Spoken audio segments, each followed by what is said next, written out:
नमस्कार, आप देख रहे हैं N24 न्यूज गुजरात। सूरत शहर के डिंडोली विस्तार में भारतीय बनावट का विदेशी बियर के साथ एक आरोपी को गिरफ्तार किया।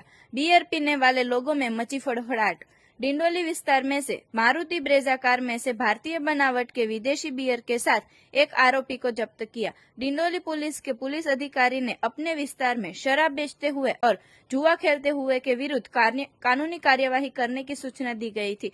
पेट्रोलिंग के दौरान खानगी बातमी के आधार पर डिंडोली सणिया कमेत गांव में गोबाणी सिंह रो हाउस नंबर 74 के पार्किंग में से ब्रेजा कार की डिक्की में और पीछे की सीट में भारतीय बनावट की बियर का माल पकड़ा गया है। 408 जितने बियर टिन ₹59,000 के और मोटरसाइकिल मिलाकर कुल 5 लाख से ज्यादा का मुद्दा माल जब्त किया है। आरोपी प्रफुल्ल जगदीश सालवी को भी गिरफ्तार किया गया है। देखते रहिए N24 न्यूज गुजरात, सिर्फ हम तक ही नहीं सब तक।